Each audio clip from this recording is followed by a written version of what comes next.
I want you to see how it feels to have an all-black police force. I want you to see how it feels to have someone, what you call, invade your neighborhoods and you not have anywhere to go because we all got money to live anywhere that you are. That's how I'm feeling. That's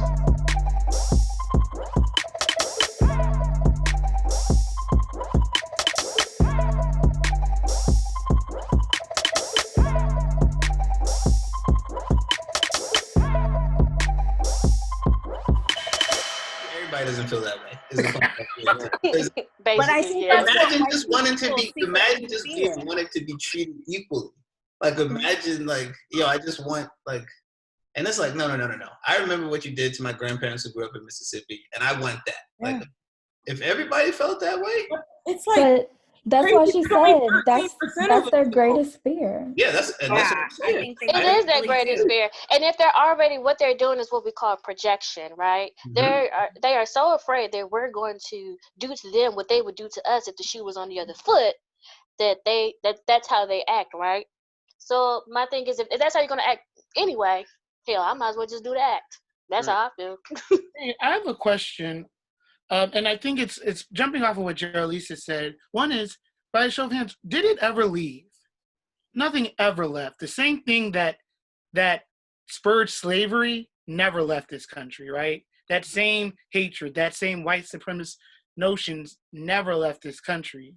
They've never atoned for it. We can't even get a public apology. The one conversation this country will not have is about race. Particularly about Black people in this country, whether it's all that we have contributed to it. Hell, slave owners after emancipation got reparations, right? Like there's well, and some, right? That's the one conversation this country. They're still getting it. It's called business stimulus packages. 100%. Just got it last month. They're still getting it, exactly. And so to that end, it's never left. It's always been undercurrent, like our interactions and how we live and move in this society. And so I wonder, and I think it probably has something to do with it, is that COVID-19 and being in isolation or quarantine, I wonder in a historical analysis how people are going to see how it bleeds into it. Because funnily enough, right, in 1918 was the Spanish flu, right? And then also, wasn't that the beginning of a bunch of lynchings, which was a similar quarantine type situation, but also the beginning of a bunch of lynchings of Black soldiers coming back from World War I. I'm going to say the recording of lynchings. Or rather, yes, thank you. The recording of lynchings. And so I'm wondering if the ability is the fact that we're no longer required to be in white faces every day. I wonder if that's fomenting stuff like that and being in isolation, and if that's fomenting a reaction that, because this happens, it happens all the time. It happened. We listed a bunch of names at the beginning of this that has happened when we were, although Trayvon Martin was not technically murdered by a police officer, he was murdered by a police system, but it's happened. What's making, I think, this sort of reaction different, and is it different? I'm sorry. Go ahead, Jerry. I mean, you could, I lean on you for the historical context, please. Yeah, I did watch a lot of my opinion afterwards. That's why I was so riled up. I watched Malcolm X today. Probably not a good idea. But and Fred Hampton. But for me, I wanted something that you said, Andrew, about it being undercurrent. I don't think it's ever been undercurrent. It's very blatant in our faces, but a lot of times, and this is what I tell my students as well, we have to be very careful about what we say is okay to do to certain groups, because at some point that group is going to be us. And I feel like for a long time, middle class and upper class Black Americans have kind of been, I'm not trying to sound shady at all, but I can't really think of the word, but have kind of been turning a blind eye to is blatant racism, because it's out there. It's been there. It's in your face. It's just that sometimes I think our status as middle class and upper class Black Americans shield us from the blatant racism. Because if you look at the poverty rates, if you look at uneducated Black people, if you look at illiterate Black people, if you look at where Black people are allowed to live in certain cities, Jasmine, you live in one of them, Chicago. If you look at certain things about certain Black people, racism is certainly there. It's just that I think a small population of Black people, and middle class and upper class people, have been able to experience the somewhat of white privilege, right? And so we kind of say, oh, things are getting better. No, but they're not. They're getting better for some, but not all. And until you get justice for all, I feel like we're always going to have these pops of events that happen where everybody's enraged and outraged. But until we start to intertwine poverty and racism, that's right, and any other injustice, racism is not going away. And injustice is not going away. That's just personally how I feel. So Jerry, sorry, Kristin. I was just gonna say I agree with several of those points. I think the unifying factor with so many Black people is, regardless of your socioeconomic status, you still have the ability to be a George Floyd. Of course. So I think that racism just ends up being called different names. So when we talk about poverty, when we talk about what's happening in schools, if you're at a certain socioeconomic status and you're African American or Black, you're not dealing with those versions of racism. I just want to make the distinction. Yeah, exactly. And you're kind of thinking, because you're kind of expounding upon my point and kind of proving it to the point where, yes, they do come in different names, right? And so sometimes, maybe subconsciously, we say to ourselves, well, that's not the type of racism that's directed towards me, so it's not racism. It's poverty, and I'm not impoverished, right? Or that's not the type of racism, they're, to Jarvis's point, they're LGBTQ. I'm not LGBTQ, so that's not me, right? Well, there are definitely a lot of factors that we can exactly that come into play with this. It is super important. I want to turn it to Nardos. Nardos, how are you feeling? How are you protecting your Blackness in the midst of a pandemic, in the midst of what goes on in the world? For Black people in general on a daily basis, how are you handling everything that's going on? That is a very loaded question. As we all mentioned earlier, right? I think that first, I am going to name my privilege in this space. I work with 4 Black women. So I had the privilege of completely taking my time at work last week, as right after George Floyd happened, right? So I'll recognize that. I think I've gone through a number of emotions during these past 2 weeks, and definitely throughout May. May was an incredibly difficult month to be Black, right? When you think about, there were 6 murders of Black unarmed people that made national attention, and countless others that didn't make national attention, right? So I mean, I don't really know how I was, right? Like, I was angry. So I think the other thing I will mention is that I'm a student of racism and understanding how racism works systemically. So I think part of the madness that happened during the last 2 weeks for me has been seeing this interpersonal racism happen, right? Where you see law enforcement be protected by not only the state, but people who don't look like us, or people who look like us and still won't recognize the racism that ultimately led to these people's deaths. But then I also see how it happens institutionally and systemically. Like Kayshawn mentioned, taking personal days, taking mental health days earlier. And on one hand, yes, I felt very open and privileged to be able to do that. But as a doctoral student, I didn't feel like I could stop work. So I'm sitting in this madness of, I need to be productive. And even if I could take those days off for now to be whole, in about 2 months, I'm going to feel it really, really hard, right? Like, you have to make up that time. So it's it's this surface level of people understanding it is a hard time to be Black. We may not know why it's hard to be Black as an institution that rests on white supremacy and anti-Blackness, but I can give Black people time off, right? But 2 months from now, when your review comes up, when the semester begins, when your advisor's looking at you like, where's this work? You can't really call out, well, I was Black when everybody else understood why I was Black and upset, right?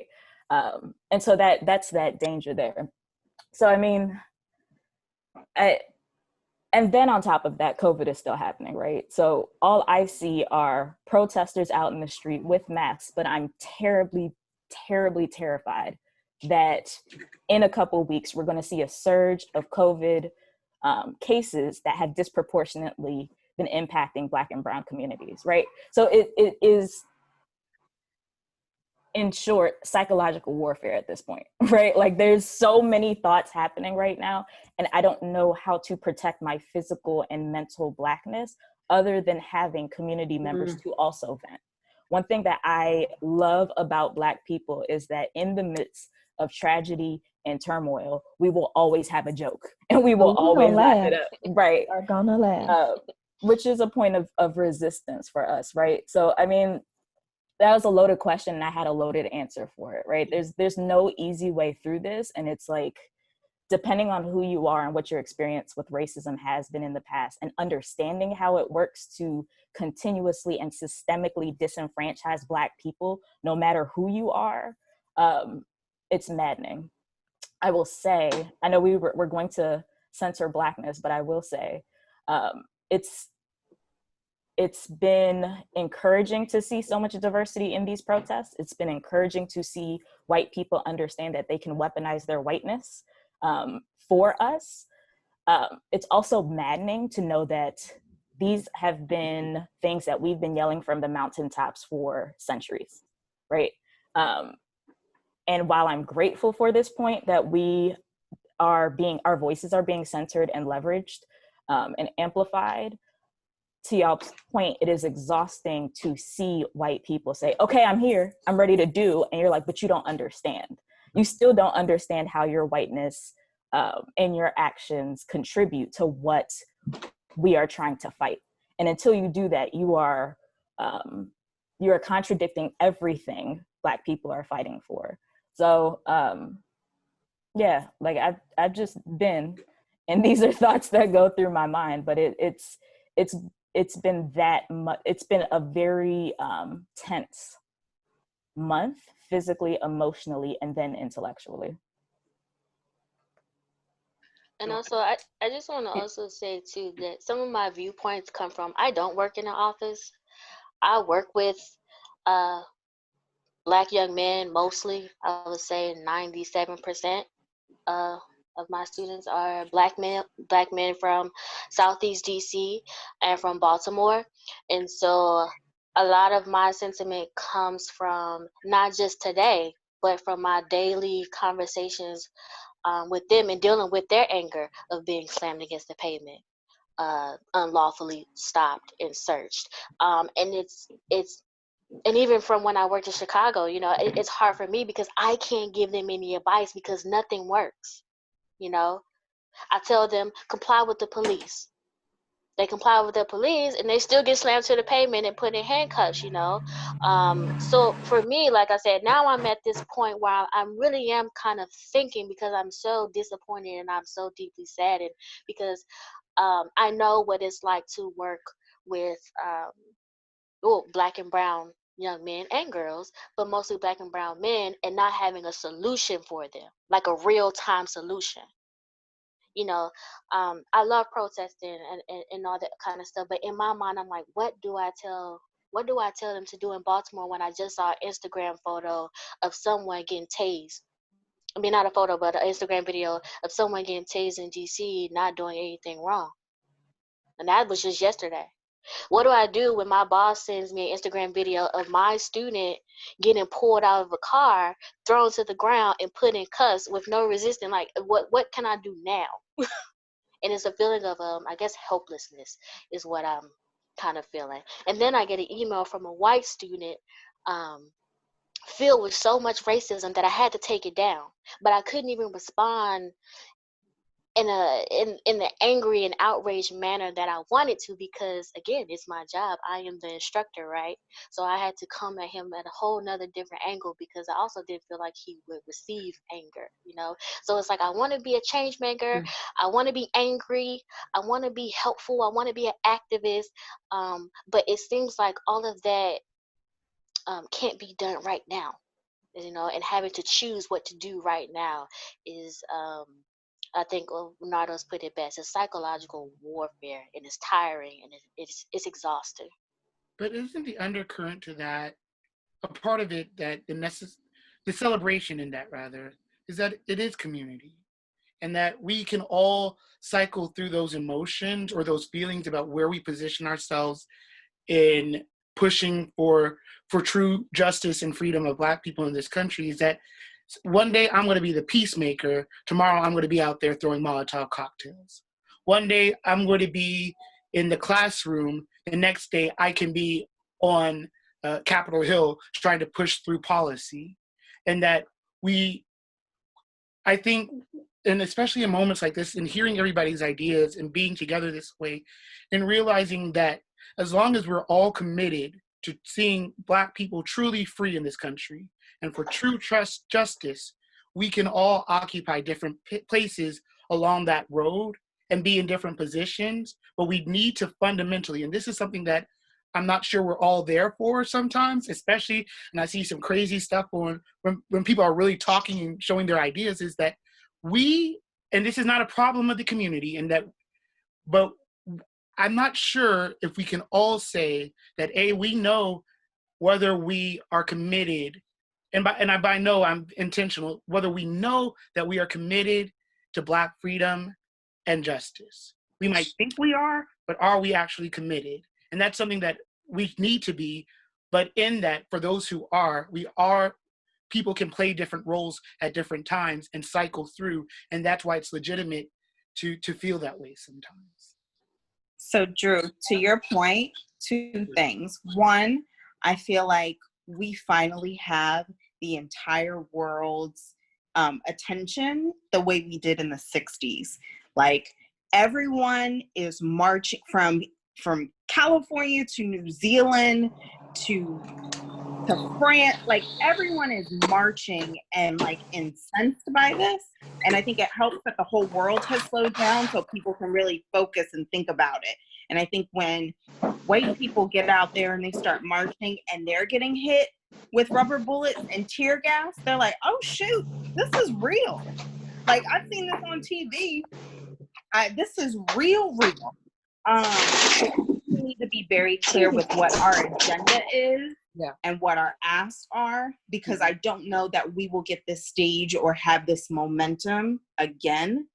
So I love talking to smart people like you guys, because I would love for us to brainstorm about like what our specific agenda is beyond this moment, so we can carry it through. Things are happening, but I want more to happen. And two, what do we do for our brothers and sisters that don't get it? Like, I know we can't reach everyone, but I was out marching yesterday, and some of the things I heard people say that look like me, like, I can't wait till this is over. I'm just trying to get to Sharks, which is like a chicken spot in Chicago. Yes. I was just like, wow, are you the person on the plantation that's like, what's better than what we got here? Why we want to run away? Like that incenses me, but I know that like you haven't been unplugged from the matrix yet. We still got to work on you. You're not there. We got some educating to do. This whole system has desensitized you, where all you're focused on is getting back to the restaurant you want to go to, and not about your health and well-being as a person in America. Like that, we got a lot of work to do. And that's why I was saying that, you see people out protesting, and then, but or you can understand that some, similar to the people you just mentioned, are not necessarily connected to this whole idea of what is the cost of Black freedom and what does true justice look like. And I think to Jerry's point about how it incorporates taking stances on poverty, it also means tearing down our notions of capitalism. And so like to do that commitment, to be committed in that way, it's going to cost a little bit more than I'm sure many of the protesters know about. You can go out there and you can, and I love to hear people say Black Lives Matter, but it's turned into something for white people as a signifier. I saw on Twitter this lady who was doing a pose with putting up like a cardboard board, and she says, "Thank you to the man who was actually doing the work," gets in her Mercedes, and as she gets in her Mercedes, BLM, meaning it's turned into a signifier, and people are out protesting, and I love to see it, and I encourage it, and it's so heartwarming to see people of different races, but I don't believe that everybody there is committed to the true cost of freedom for Black people and for social. And just to finish up to your second point, as somebody who knows for myself personally that my understanding of Blackness is, of my Blackness, or what the cost of freedom is, or what it requires, is ever evolving. It needs to change, it needs to grow, it needs to expand. I think we need to have patience and understanding for those left in behind, appreciate their bodies being there, and then have patience to bring them along. Because especially as a Black person, I've had my own growth, and that's through education, that's through being in community, it's through having difficult discussions, and through the willingness to hear and to challenge, and to be challenged, to hear and to be challenged. I just want to bring in India into this conversation. India, how are you feeling based on what we've discussed so far? How are you protecting your Blackness? How are you being affected by everything that's going on right now? So I'm so glad Jerry brought up this pillar of our community, but I think Fannie Lou Hamer said it best. And she said, "I'm sick and tired of being sick and tired." And I think that pretty much sums up how I'm feeling. So when I first found out about Ahmaud, I sent my cousins a text, and I have a lot of boys in my family. So I sent a group message, and I think what I've been feeling ever since is just like this constant sense of worry. Like, are they okay? Or how are they presenting when they go outside? What are they wearing? What kind of language are they using? And it's just this constant sense of worry that I'm feeling for particularly youth.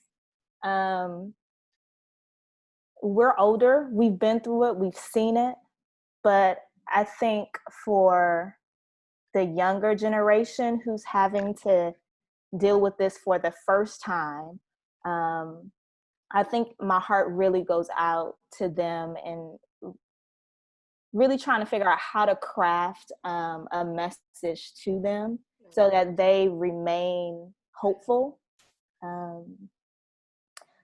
Another thing that I've been trying to do, just like since actually the pandemic started, but in these past 2 weeks particularly, is remind myself in little ways of how beautiful Blackness really is. So Blackness is the complete absorption of light. There's no darkness in Blackness. Blackness is light. And I just like, even little things, like, Black is my favorite color, but my car is Black. And I'm like, ooh, look at my car. My car is Black and it look good out there. My soap is Black. Every time I take a shower, I'm like, I'm washing myself with this African Black soap. I'm buying stuff from Black-owned businesses. I'm looking at my skin when I walk out in the sun like, this is beautiful. I am beautiful. I am Black. Black is beautiful. My power is Black. Black is beautiful. And that constant affirmation to myself that there is nothing wrong with me. My color is who I am. There's richness in what I look like. There's richness in my brother. There's richness in my sister. And that constant reminder that I have light in me and that exudes just by virtue of me being Black. So I've learned to appreciate that a little bit more in these past 2 weeks. And I think that is keeping me as motivated as I can be right now. Powerful, powerful, powerful words from everybody. Guys, what do we tell our kids? What do we tell our children? What do we tell our younger brothers and sisters, cousins, the next generation that we've mentioned many times before? I know for me personally, I think that's part of protecting Blackness too, is to educate and speak with my little cousins and reminding them that Black is beautiful, that we have power. Also reminding them that they have a community in me, a community in family, and to seek out resources, and knowing that, they can always turn to me if they have questions. Because, when you're younger, it's difficult to articulate how you're feeling when you first start to encounter racism, or, a lot of things start happening within the education system first. I know I've had issues with teachers in the past, and you feel different or you're treated differently, and you don't always know how to express that, especially when you're encountering authority. But any words, any thoughts? Jarvis, how do you feel? I know you have lots of brothers and sisters, and you're an uncle. You have lots of cousins. Of course, yeah. I have a huge. What are some words? I was talking to my mom the other day, and my niece and nephew live at home with my parents, and she was telling me that she sat my nephew Martin down and was talking to him.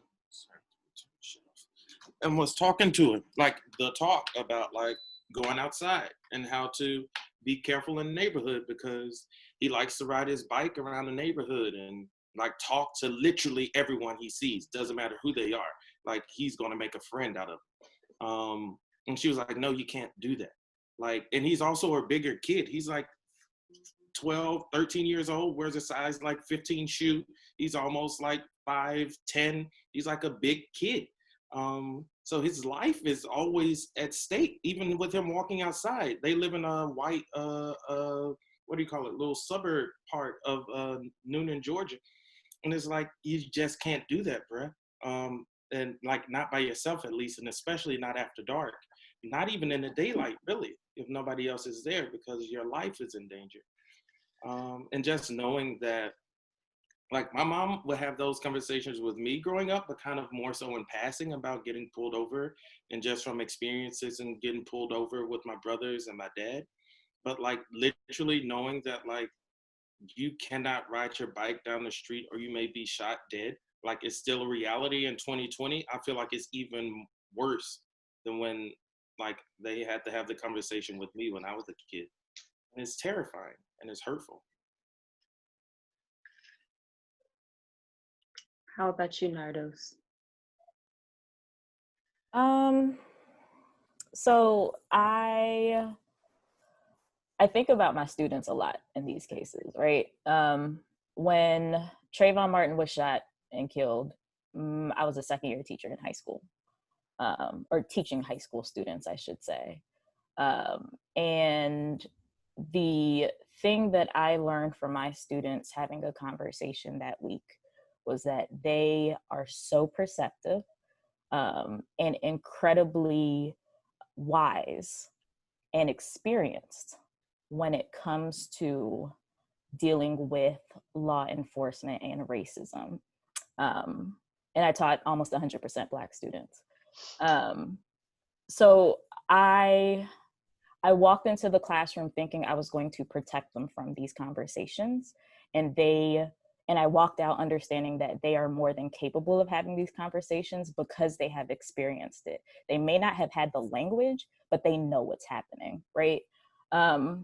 The second thing that I realize as being a student of this, specifically in the education realm, is, Andrew, I heard you when you said we need to have patience and grace for people who are just learning about this.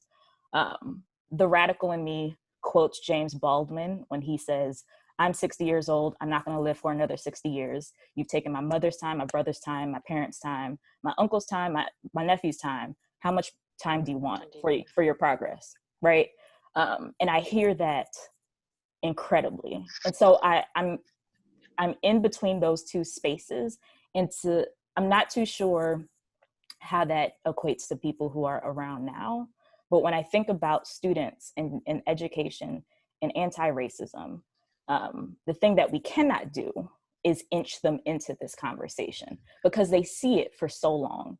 And if you don't help them create meaning for that and what that means when they walk into the world, and what that means for them to disrupt that in the world, you're going to have to sort of undo that in a few years when they are older and they are having encounters with law enforcement, and don't know how to navigate that space. So I always think preventatively. I'm an advocate and an activist for anti-racist education and pedagogies. So that's like the educator side of this. And it's having those conversations now are more important than not having them. And I'm talking about having them when children are old enough to talk, because they understand differences. That it's just, how do you help them make meaning of those differences? Toddy, what about you? Well, I'm raising a young Black man, and I agree 100% with Nardos. Like, this is not a conversation you ease somebody into. You quite literally got to throw them into it. And of course, they'll make of it what they will, but you must have the conversation. Like, it has to be up front. You have to reflect. You have to talk about it. Like, you got to put it in historical context. He was, how old was he? I think it was in 2015 when I brought him to his first protest in DC on Pennsylvania Avenue. And he was there with the signs, Black Lives Matter, asking me questions like,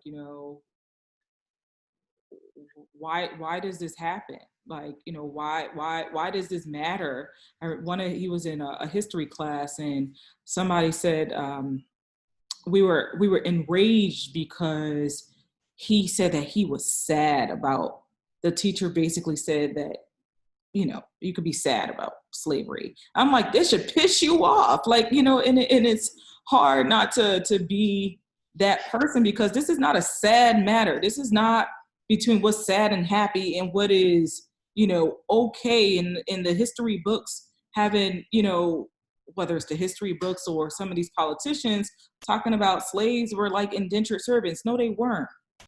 So when we're thinking about the historical context in which Blackness exists, we got to throw them in there. Like, we got to make sure that they know what they're walking into, what they are going to go through. And I'm particularly talking about Black men. Like, it is truly unfortunate that I have to warn him over and over and over again. Like, and I know we it's really hard to not talk about what we're going to tell our kids, because we're also in the midst of a pandemic. Like, I'm like, stay away from people.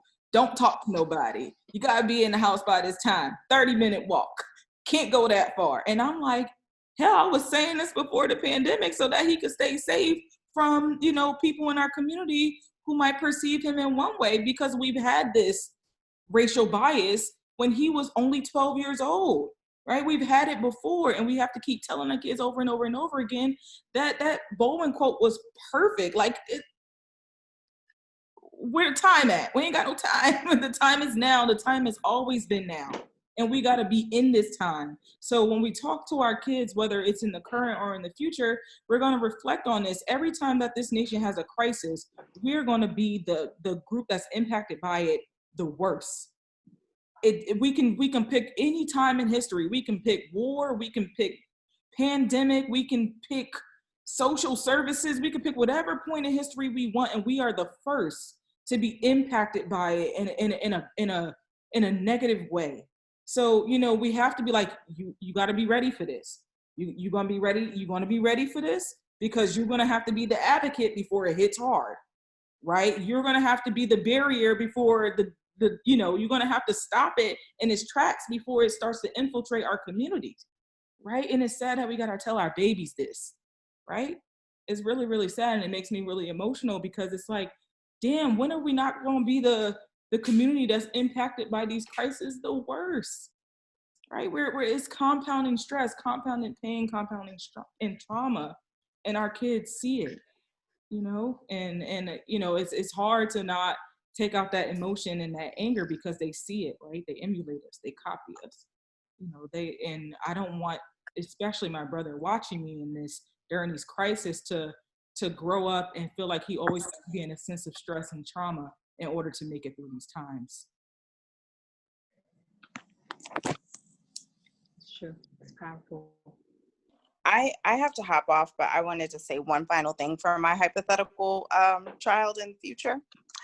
I feel like the way in which I was raised was a lot of what India talked about like loving your Blackness, and everything about you is beautiful, and you represent yourself, your family, and your people any and everywhere you go.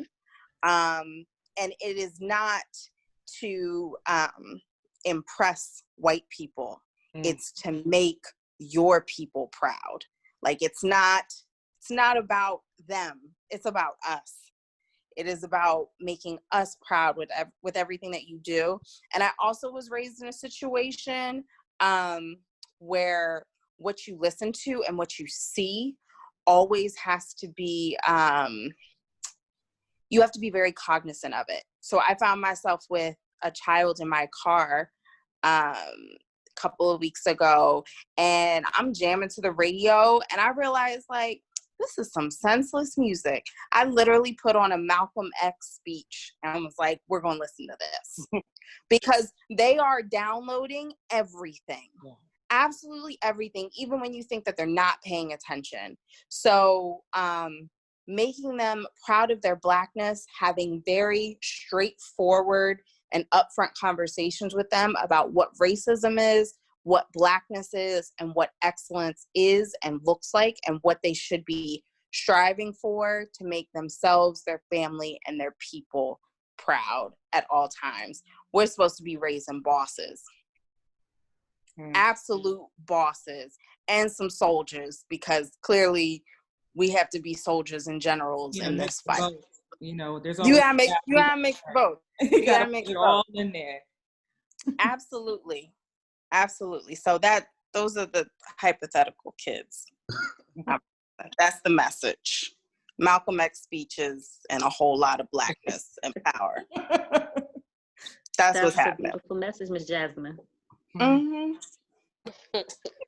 I personally know that this question has been in my heart for a little while, because I was actually thinking of all the young Black men and Black women that I have in my life, who I love and I cherish. You know, I mean, through Toddchelle, I've gotten to know Rent, and I was thinking about my little cousin Spencer, who's lived with my family for a little bit of time. I was thinking of my friends' children, and it's scary to feel the weight of the fear, and to think that they'll feel this way one day about being Black in this country, and realizing that this, based off of their skin color, right, this country will not give them a chance, right?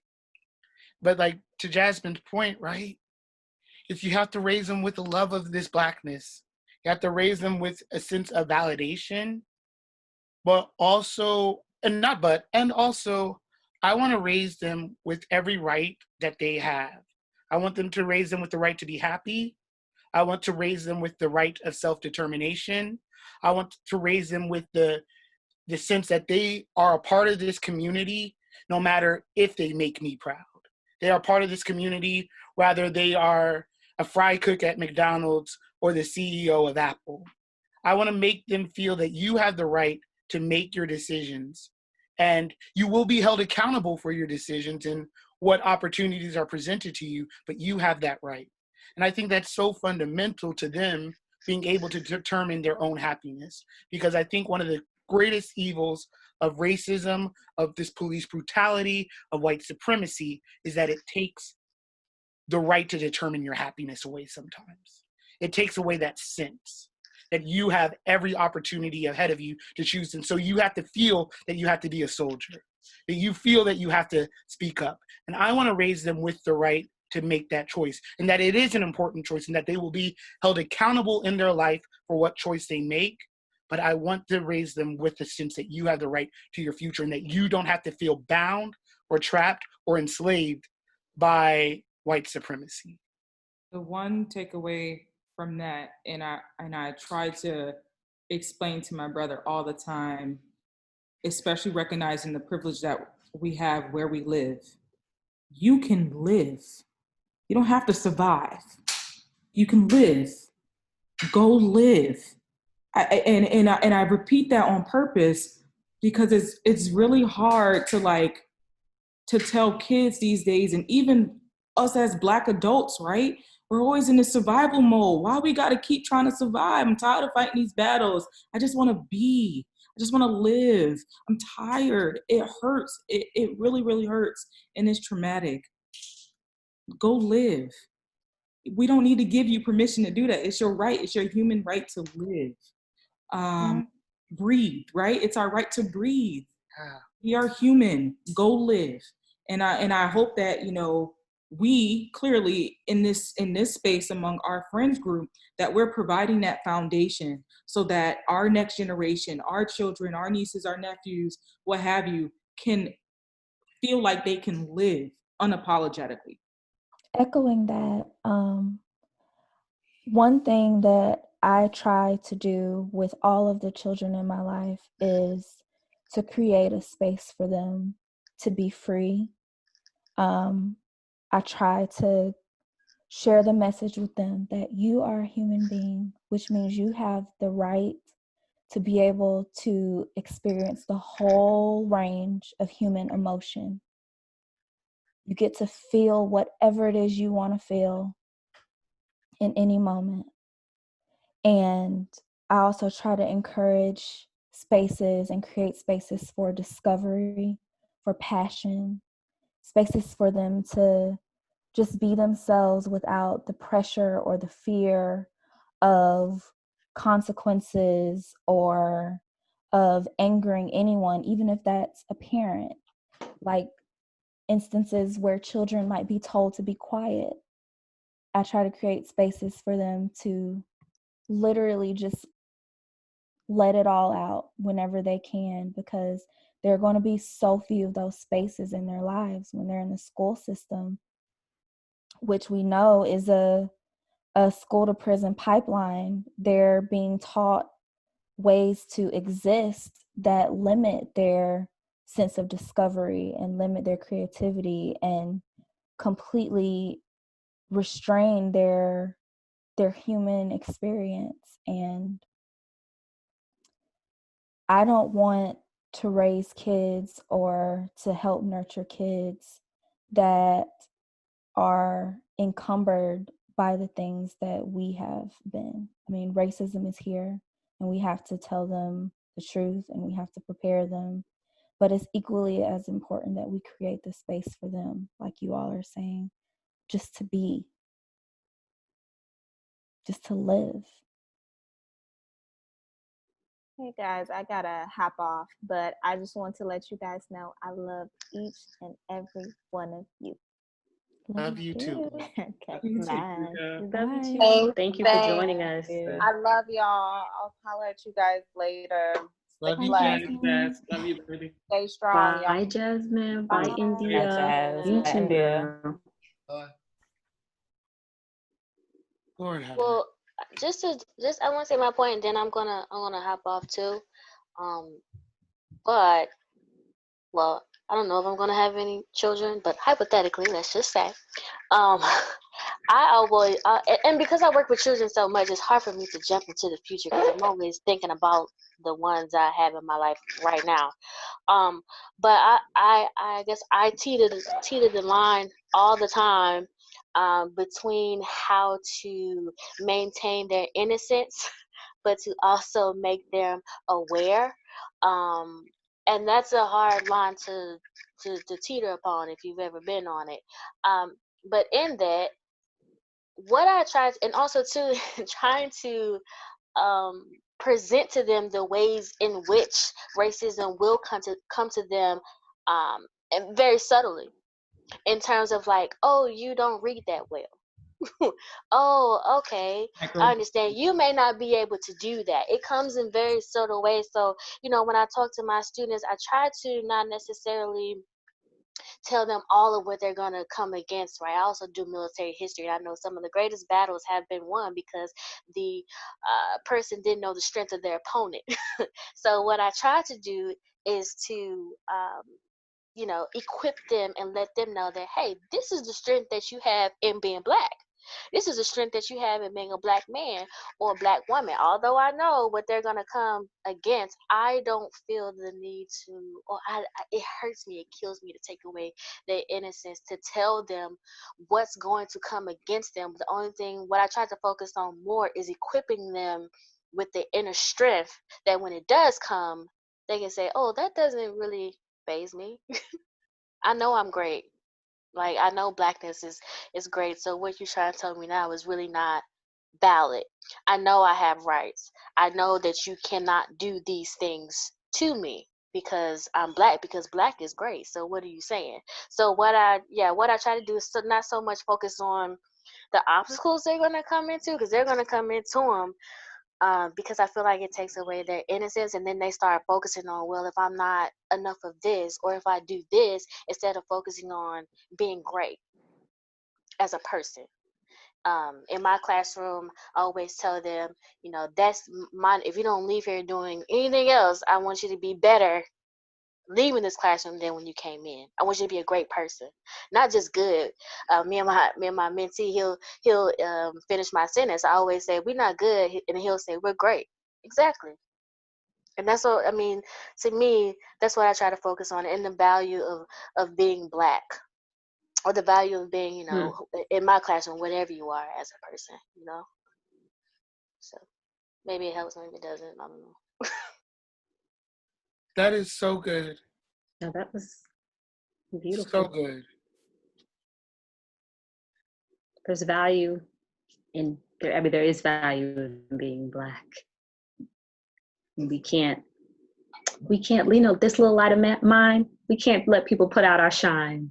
I'm gonna let it shine, and we got to keep letting it shine. I know that's corny, but that's exactly what I thought about, and also what India was talking about, the color Black and how it absorbs all of the light. We have to continue to be lights in this world. But yeah, oh God, y'all, this is such a powerful conversation. DeJoiré here. Thanks for tuning in to part 2 of our conversation on Blackness, where we discuss protecting our Blackness and what we would say to our future children. Please join us next week for the final part of this conversation, where we talk about social media, but end on a thoughtful discussion on the intersectionality of Blackness. We want you to join the conversation too. Hit us up on our social, send us an email at stuffandthingscrew@gmail.com, or leave a comment on our YouTube channel, Stuff and Things Crew. Can't wait to see you.